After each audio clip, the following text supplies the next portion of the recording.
Pada video ini, saya akan membahas metode simplex. Metode enumerasi untuk seluruh basic solution pada problem linear programming sama sekali tidak efisien. Nah, untuk itu dibandingkan dengan metode simplex, di mana metode simplex hanya menyelidiki sejumlah kecil dari basic solution yang terpilih secara smart di antaranya. Sebagai pengulangan dari metode enumerasi seluruh basic solution, maka kita lihat bahwa kita harus mencari semua basic solution yang ada. Seandainya kita memiliki M persamaan linear dengan N variabel, maka banyaknya basic solution yang harus kita cari adalah kombinasi dari N dan M. Misalkan kita memiliki sebuah linear programming yang sangat sederhana sebagai berikut. Untuk kasus yang sederhana ini, linear programming kita buat menjadi linear programming bentuk standar, yaitu dengan menambahkan variabel select S1 dan variabel select S2. Ya, jadi pertidaksamaan dibuat jadi persamaan dengan menambahkan variabel select S1 dan variabel select S2. Di mana semua variabel termasuk select variabel adalah non-negatif.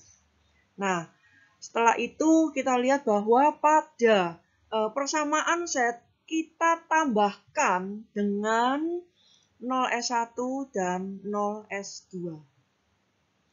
Sekarang fokus kita adalah pada sistem persamaan linear M persamaan dan N variabel. Jadi, kita lihat linear programming bentuk standar kita memiliki M persamaan, dalam hal ini 2 persamaan linear simultan, dan memiliki 4 buah variabel, yaitu X1, X2, S1, S2. Jadi N sama dengan 4. Banyaknya persamaan lebih kecil dari banyaknya variabel. Nah, untuk itu, 4 variabel ini kita bagi menjadi 2 kelompok. Kelompok pertama adalah kelompok non-basic variabel, yaitu yang nilainya dinolkan.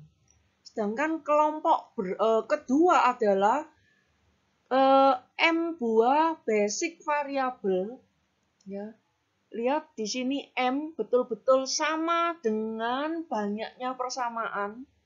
Kenapa? Karena kita akan menyelesaikan sistem persamaan linear ini untuk memperoleh nilai variabel basic atau XB. Jadi ada XN yang nilainya 0 dan ada XB yang nilainya kita cari dengan memasukkan semua dan menyelesaikan semuanya pada sistem persamaan linear ini. Nah, banyaknya solusi yang mungkin adalah kombinasi N dengan M, yaitu kombinasi dari 4 variabel diambil 2 variabel yang basic ataupun yang non-basic. Jadi, hasilnya adalah kita akan memiliki 6 basic solution yang harus dicari semuanya. Nah, sekarang saya mau mencari basic solution yang tadi dikatakan ada 6 basic solution. Di mana saya akan mengkombinasikan XN. Ya, saya lihat dari XN-nya, dari 4 variabel ini akan kita ambil 2 diantaranya menjadi XN. Kombinasinya adalah, pertama, X1 saya kombinasikan dengan X2 sebagai XN. Lanjutnya, X1 kombinasi dengan S1 sebagai XN.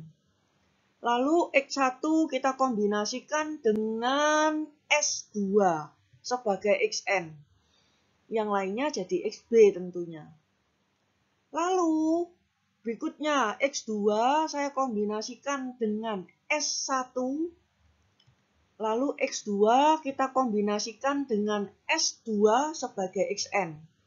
Sisanya XB. Dan terakhir kita kombinasikan sebagai Xn adalah S1 dan S2. Nah, setelah itu maka kita masukkan Xn sama dengan 0 ini tadi ke dalam sistem persamaan linier kita. Jadi kita masukkan X1 0, X2 0, dan kita akan memperoleh XB, yaitu S1-nya 4 dan S2-nya 5. Kita selesaikan untuk semua kombinasi sehingga kita akan memperoleh semua basic solution. Ya, jadi kita tinggal masukkan saja ke persamaan ini, dan inilah basic solution kita. Ada 6 basic solution, dan setelah itu kita amati lagi. Basic solutionnya akan tidak visible kalau ada satu saja yang negatif. Jadi ini tidak visible karena S2-nya negatif. Yang kelima ini juga tidak visible karena ada S1 yang negatif. Ya, jadi kita mendapatkan 6 basic solution, 4 basic visible solution, yang 2 adalah basic solution yang tidak visible. Kita lihat hasil yang diperoleh dalam tabel, dan sekaligus saya satukan dengan grafik. Ya, jadi grafik. Setelah saya gambarkan, maka ini hasilnya. Jadi kita akan melihat bahwa kalau dengan metode grafis ini gambarnya. Dan saya akan bandingkan dengan basic solution, 6 basic solution yang kita peroleh. Jadi ada 6 basic solution, berarti ada 6 titik potong. Ada 6 titik potong. Nah, kita lihat basic solution pertama adalah X1 dan X2 non-basic. Berarti ini adalah perpotongan antara garis X1 sama dengan 0 dan garis X2 sama dengan 0. Hasilnya adalah titik A. Dia visible karena dia berada di daerah visible. Berikutnya, X10 dan S10. X10 dan S1 sama dengan 0. Maka kita akan memperoleh titik F yang tidak visible karena dia berada di luar daerah visible dan dia ini ada satu saja yang negatif. Nah, lanjutnya X10 dan S2 0. Ya. Kita akan menghasilkan titik D, di mana titik ini adalah visible. Lalu X2 sama dengan 0 dan S1 0. Kita akan menghasilkan titik B yang visible juga karena dia berada di daerah visible. Lalu X2 sama dengan 0 dengan S2 sama dengan 0. Jadi dia ini adalah menghasilkan titik E yang tidak visible. Selanjutnya S1 0, nah yang terakhir ini, dan S2 sama dengan 0. Kita akan menghasilkan titik C, ya titik C yang juga visible. Dan untuk mendapatkan mana yang optimal, kita harus cari nilai set. Saya hanya mau cari nilai set di mana titiknya adalah visible. Jadi saya hilangkan yang tidak visible, saya hitung nilai setnya. Dan setelah semua set kita hitung, kita peroleh bahwa set terbesar adalah 8, yaitu di titik C. Berarti optimalnya adalah titik C. Nah, ini yang ada pada metode enumerasi di mana kita harus mencari semua titik sudut. Dan ini sangat-sangat tidak efisien. Sekarang kita lihat kenapa tidak efisien. Karena kita harus mencari semua titik potong. Setelah kita mempelajari metode enumerasi, di mana semua titik sudut ini harus kita temukan, jadi 6 titik sudut ini harus kita temukan. Sekarang kita lihat cara kerja metode simplex. Metode simplex dimulai dari titik asal A, di mana X1-nya 0 dan X2-nya 0, sehingga setnya sama dengan 0. Apakah dengan meningkatkan X1, jadi kita geser ke kanan, setnya meningkat? Apakah dengan meningkatkan X2, setnya meningkat? Atau meningkatkan dua-duanya, setnya meningkat? Kita lihat dari fungsi objektifnya, fungsi tujuan, yaitu set sama dengan 2X1 plus 3X2. Jadi, kalau X1 ditingkatkan, setnya naik. Kalau X2 ditingkatkan, setnya juga naik. Nah, tetapi desain dari metode simplex adalah hanya memungkinkan untuk meningkatkan nilai satu variabel saja pada satu waktu. Jadi, kita hanya boleh meningkatkan X1 saja atau meningkatkan X2 saja. Tidak boleh meningkat dua-duanya, nggak boleh. Nah, kita lihat lagi nih, apa yang terjadi jika X1 meningkat? Ya, asalnya di titik asal A. Kalau X1 meningkat, maka X1 akan menyebabkan dari 0 menjadi punya nilai tertentu. Nah, akibatnya apa? Akibatnya pindahlah kita dari titik A sampai menuju titik yang lain. Dalam hal ini sampai titik B. Loh, harusnya kan ada titik E. Dengan simplex, dengan metode simplex, ini adalah metode yang smart. Kita nggak mau ke titik E yang tidak visible. Kita hanya sampai titik B saja. Ya. Nah, setelah itu diteruskan, kita akan mendapatkan titik C yang ternyata optimum. Jadi, dengan metode simplex, kalau saya melewat jalur X1 yang saya tingkatkan, maka kita hanya perlu melakukan pencarian 2 titik. Setelah A 0,0 tahu, kita cari titik B, kita cari titik C. Yang lain sudah nggak usah dicari. Ya, itu kalau lewat X1.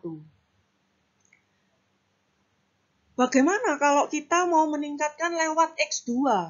Jadi, X2 meningkat berarti titik A dari titik 0,0, X2 naik sehingga dia akan naik. Dia naiknya sampai titik B. Dia nggak mau F. Kenapa? Karena tidak visible. Jadi, kalau begitu, ini adalah pergerakannya dari A menuju titik D. Nah, setelah dari A menuju ke D, maka dia akan mencari titik optimal. Selanjutnya dia akan pindah ke titik C. Ya, jadi yang kita lakukan adalah dari titik A, kita mencari 2 titik sudut lagi, yaitu titik D dan titik C. Tidak usah mencari titik yang lain. Itu adalah metode simplex yang lebih smart daripada kita harus mencari semua titik. Nah, sekarang saya mau bandingkan 2 rute tadi. Pada 2 rute itu, iterasi simplex bergerak sepanjang sisi dari daerah penyelesaian. Jadi rute pertama dari A ke B, B ke C. Ya, sepanjang sisi dari daerah penyelesaian. Rute yang kedua lewat X2, maka dari A ke B, dari A ke D, D ke C. Ya. Ini juga bergerak sepanjang sisi dari daerah penyelesaian. Jadi nggak boleh dari A langsung ke C. Jadi melewati ini perjalanan yang bahaya ya, nggak boleh langsung nyebrang. Tapi kita lewat tepi. Jadi seperti itu. Nah, sekarang Setelah tahu bahwa kita bergeraknya sepanjang sisi daripada daerah penyelesaian, kita harus bisa memilih mau lewat X1 atau mau lewat X2. Nah, kita lihat problem ini maksimasi. Kalau kita lewat X1, setnya meningkat. Lewat X2, setnya juga meningkat. Nah, kita akan pilih yang peningkatan setnya terbesar. Karena ini problemnya maksimasi. Ya, jadi kita pilih lewat X2.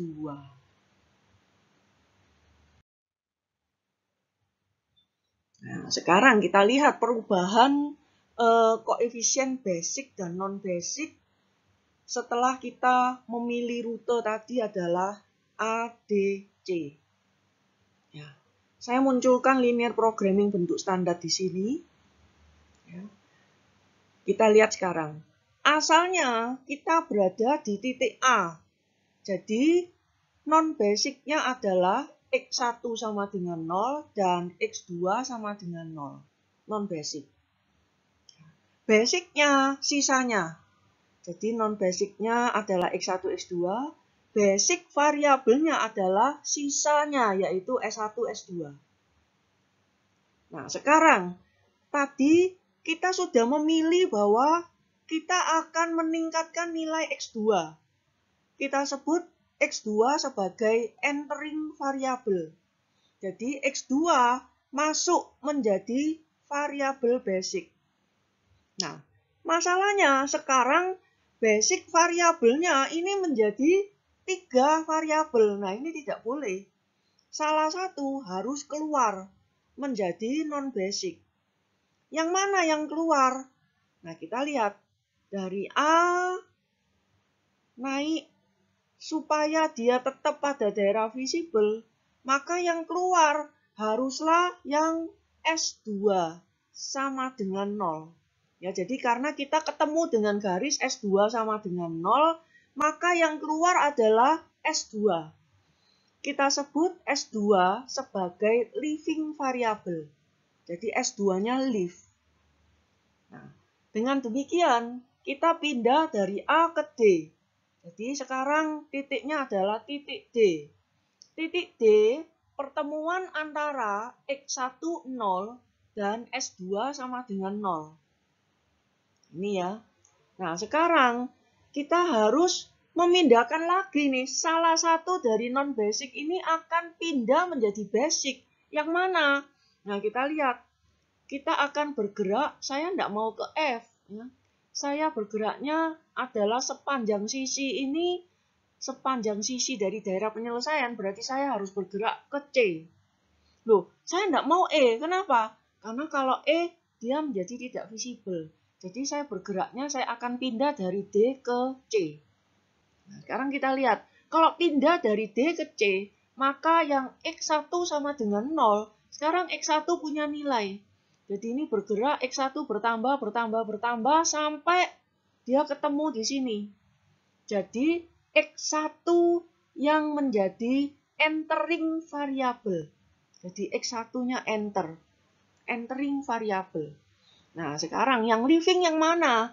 Kalau X1 masuk di sini, maka kita lihat livingnya yang mana. Oh, kita ketemunya adalah pada S1 sama dengan 0. Garis ini adalah garis S1 sama dengan 0. Jadi, X1 masuk, S1 keluar. Sehingga kita sampailah pada titik C. Pada titik C, non-basicnya adalah S1 sama dengan 0 dan S2 sama dengan 0. Nah, ini sudah optimum. Karena sudah optimum, maka kita tidak lakukan perubahan lagi antara variabel basic dan non-basic. Contoh dari penggunaan metode simplex. Misalkan kita menggunakan contoh ready mix problem yang sudah kita kenal. Nah, pertama-tama linear programming dibuat menjadi bentuk standar dulu. inilah linear programming bentuk standar dengan menambahkan masing-masing satu buah select variabel yang non-negatif. Nah, sekarang kita perhatikan sistem persamaan linear dengan persamaannya berjumlah 4, 1, 2, 3, 4, dan 6 variabel, X1, X2, S1, S2, S3, dan S4. Ya. Jadi, dengan demikian kita tahu bahwa banyaknya basic solution yang bisa diperoleh adalah kombinasi dari 6 variabel diambil 4. Hasilnya adalah 15 basic solution yang bisa kita peroleh dari 4 persamaan ini. Ya, jadi seperti itu. Nah, sekarang perhatikan bahwa saya ingin bentuk yang sama supaya saya bisa membuat satu tabel yang sama, yaitu kita lihat di sini, set ini masih dalam bentuk eksplisit, set sebagai fungsi dari X1 dan sebagainya. Supaya bentuknya sama, maka saya akan ubah set ini dalam bentuk implisit, yaitu semua X. Variabel X saya pindahkan ke ruas kiri. Jadi ini caranya. Semua variabel X dan S saya pindah ke ruas kiri. Sama dengan 0. Nah, barulah kita bisa membuat tabel simplex. Ini adalah bentuk dari tabel simplex. Linear programming bentuk standarnya saya masukkan ke dalam tabel simplex. Semua variabel saya tulis dulu. Ada variabel set, X1, X2, S1, S2, S3, S4, dan solution. Ini saya tulis di sini variabelnya. Lalu ada basicnya. Basic variabelnya adalah untuk baris set. Maka ini basicnya adalah set. Untuk batasan yang lain, kita lihat bahwa kita mulai dari titik 0,0.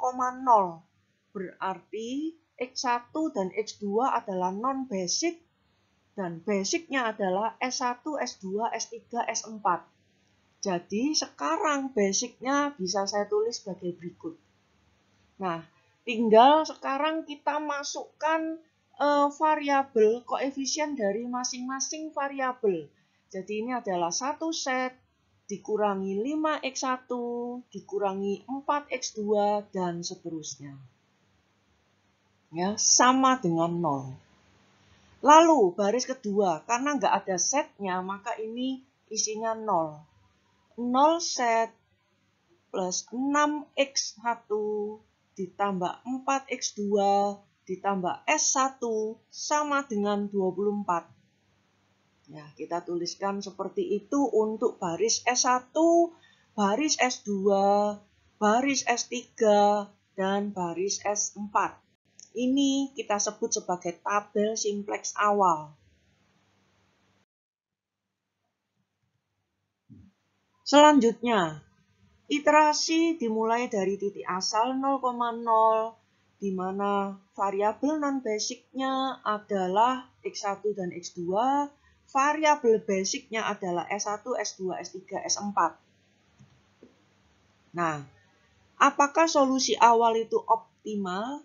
Ingat bahwa kita akan memilih entering variabel dengan memilih koefisien tujuan positif terbesar pada problem maksimasi. Nah, karena tabel simplex ini fungsi tujuan set dinyatakan secara implisit, maka sekarang yang kita lihat adalah yang koefisien pada fungsi tujuan yang paling negatif, yaitu X1.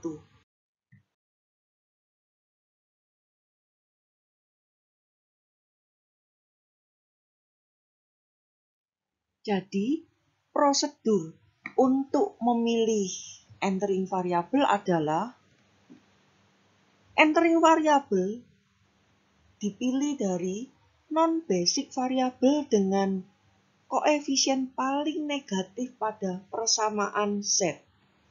Nah, jika semua koefisien fungsi tujuan sudah positif, maka sudah optimum.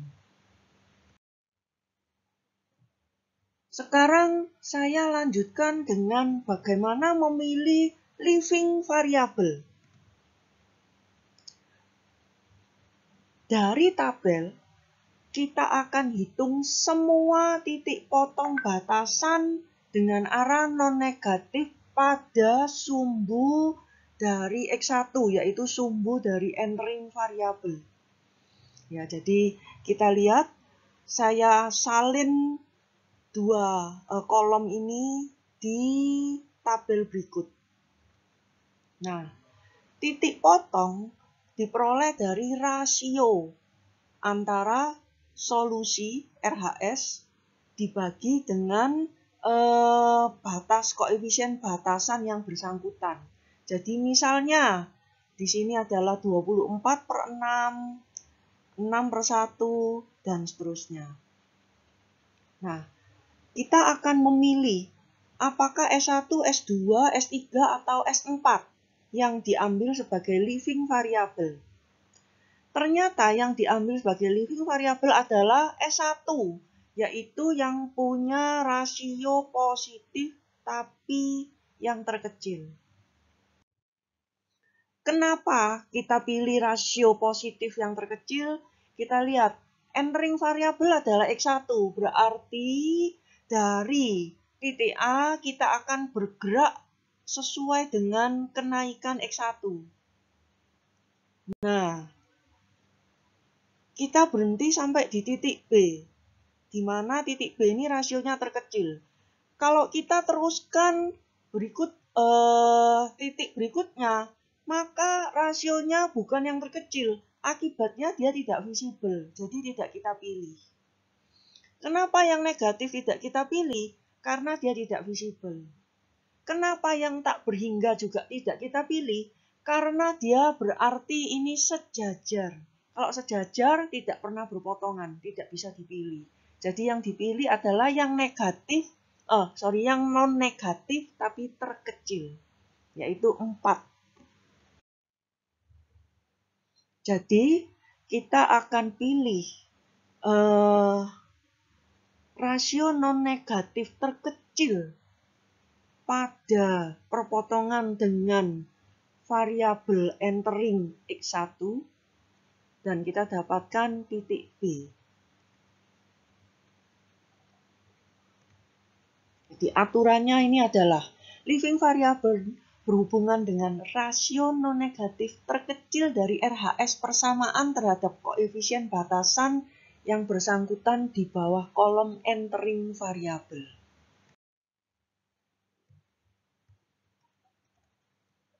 Ya, jadi kita akan memilih S1 sebagai living variable.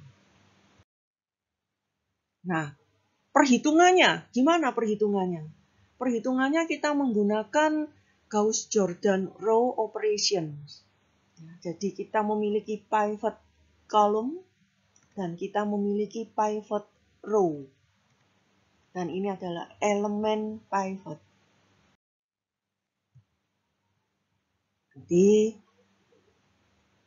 ada dua hal yang harus kita lakukan. Untuk pivot row, maka pivot row yang baru adalah pivot row saat ini kita bagi dengan pivot elemen. Untuk semua baris yang lain, termasuk baris set, maka row yang baru adalah row saat ini dikurangi koefisien dari pivot row kolom sebelumnya kali pivot row yang baru. Ya, jadi kita lihat ini adalah tabel simplex yang lama. Dalam hal ini adalah tabel simplex awal. Dan kita tadi sudah menentukan X1 sebagai entering variable, S1 sebagai living variable. Maka pertama-tama S1 diganti dengan X1 dulu. Setelah itu, ini adalah pivot row. Pivot row berarti barisnya living variable ini adalah pivot row. Yang kita lakukan perhitungannya adalah langsung dibagi 6. Ya. Yang perpotongan antara pivot row dengan pivot column. Ya, langsung dibagi 6 semuanya. Ini hasilnya. Jadi 6 dibagi 6, 1, 4 dibagi 6, 1 dibagi 6 jadi 1/6. 24 dibagi 6 jadi 4. Khusus untuk pivot row. Untuk baris yang lain, maka kita gunakan rumusan misalkan untuk baris set. Baris set yang baru adalah baris set yang lama saya kurangi dengan min 5 kali pivot row yang baru. Jadi yang kita gunakan sebagai pengurang itu semuanya adalah pivot row yang baru. Ya, contoh di sini. Min 5 saya kurangi dengan min 5 kali 1. Jadi hasilnya di sini 0. Min 4, saya mau mencari ini ya. Min 2/3 ini dari mana? Ini adalah min 4, saya kurangi dengan min 5 kali 4/6. Hasilnya min 2/3. Satu lagi. Ini ya. 0, saya kurangi dengan min 5 kali 1/6.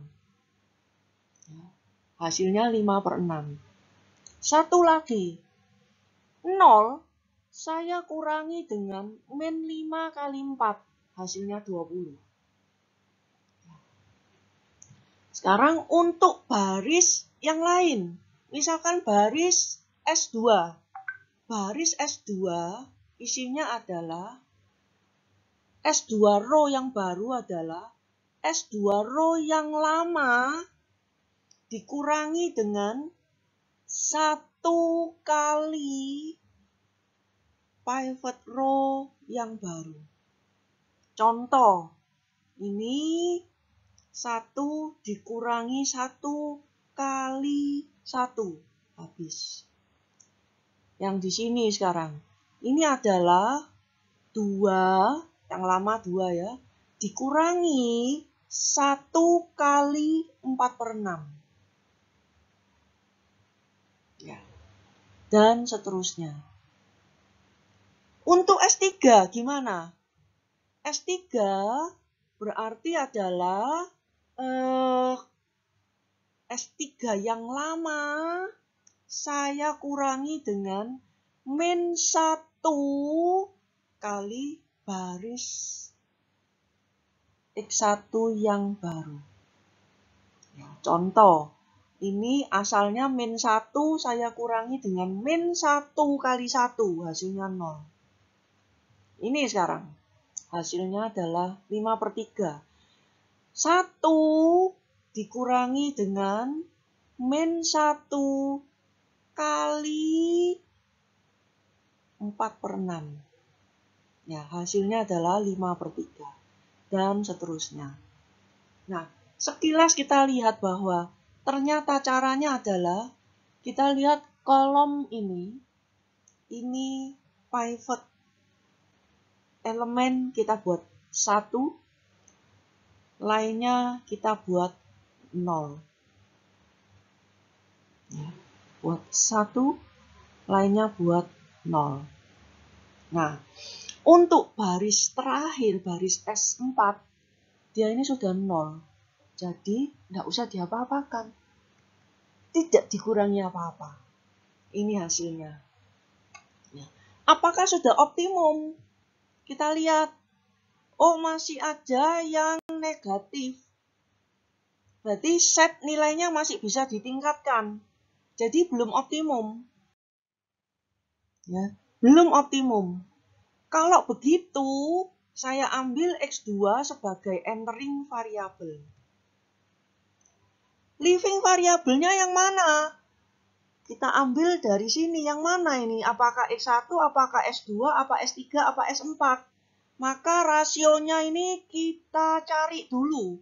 Jadi ini 4 dibagi 4/6, 2 dibagi 4/3, ya, dibagi dengan kolom yang di sini. Ya. 2 dibagi 1, 2. Nah, kita cari rasio terkecil. Mana rasio terkecil? 3/2. Berarti living variabelnya adalah S2. Ya, S2 sebagai living variable.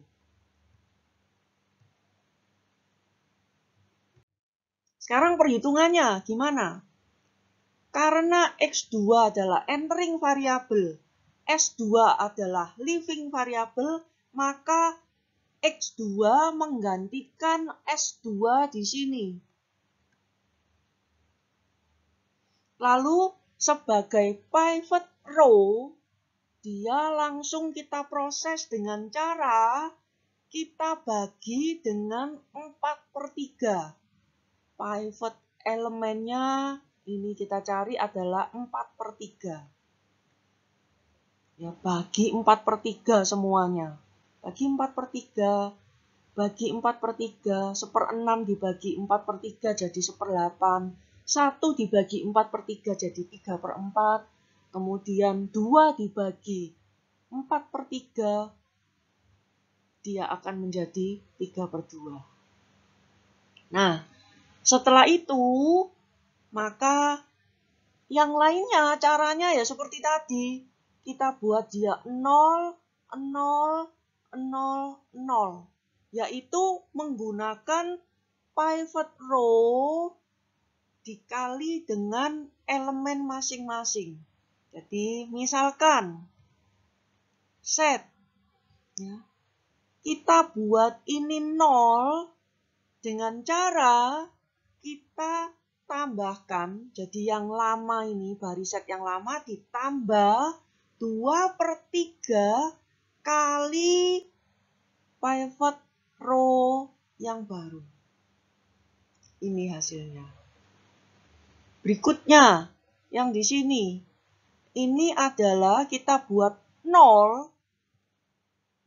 Kita buat 0. Caranya adalah kita kurangi dengan 5/3 kali pivot row-nya. Ya, lalu yang bawah ini 1 ya. Jadi baris S4 yang lama kita kurangi dengan 1 kali pivot row yang baru. Ini hasilnya. Sekarang kita cek apakah sudah optimal. Tidak ada lagi yang negatif, tidak ada lagi yang bisa meningkatkan nilai set. Ya, kita lihat dari set row ini. Sehingga dia sudah optimum. Nah, proses ini bisa kita lihat secara grafis sebagai berikut. Sebelum masuk pada penjelasan dengan gambar, saya akan memperlihatkan dulu ada 2 optimality condition dan visibility condition. Untuk memilih entering variable, kita gunakan optimality condition. Bahwa entering variable pada problem maksimasi adalah variabel non-basic dengan koefisien yang paling negatif pada persamaan set. Jika sama, pilih sembarang. Nah, apabila kita sudah mendapatkan semua koefisien non-basic variabel pada persamaan set itu tidak ada lagi yang negatif, berarti sudah optimum. Ya. Dan sekarang bagaimana kalau problemnya minimasi? Jadi kita lihat yang hijau. Pada problem minimasi, entering variabel adalah variabel non-basic dengan koefisien paling positif pada baris set.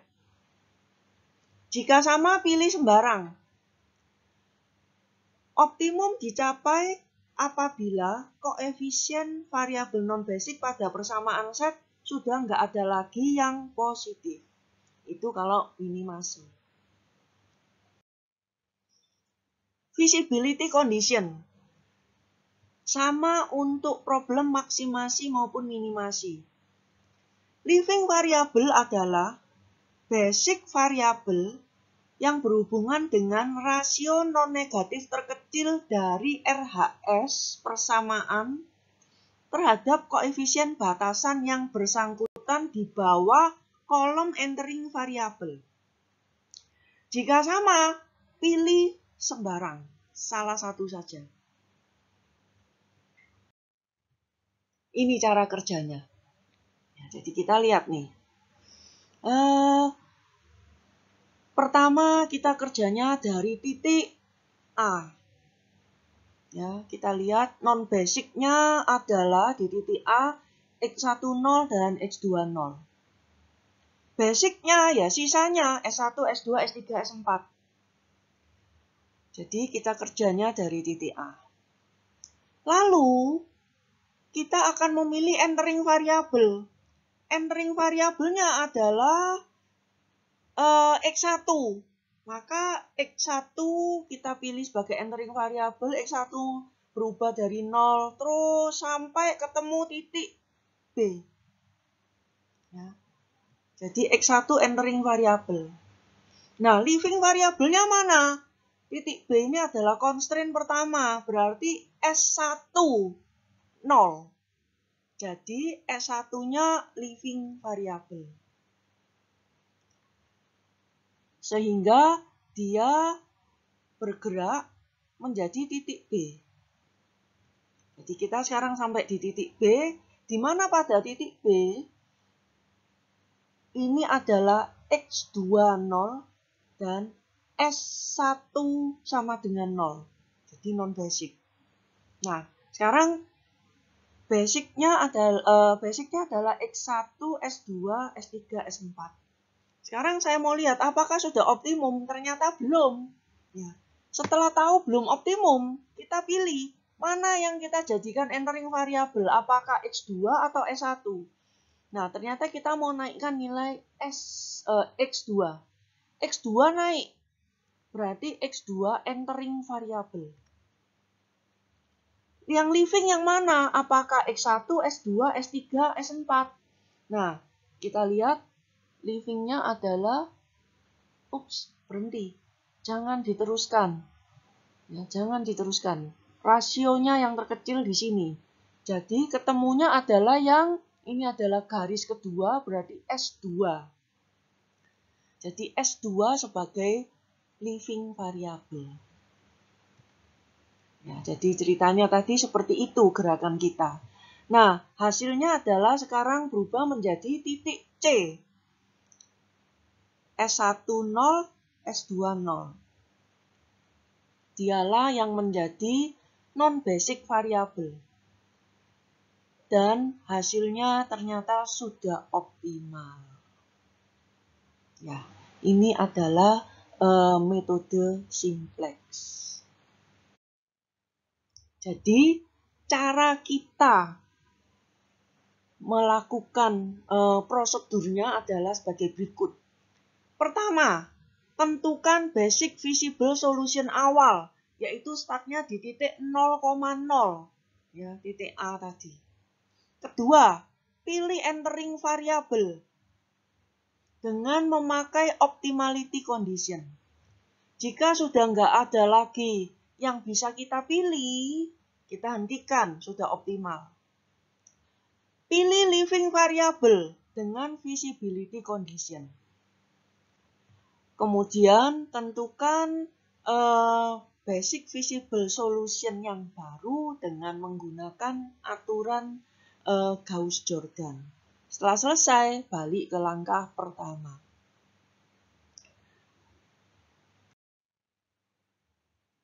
Ya, ini adalah contoh yang lain. kita akan bahas di kuliah saja. Selamat belajar.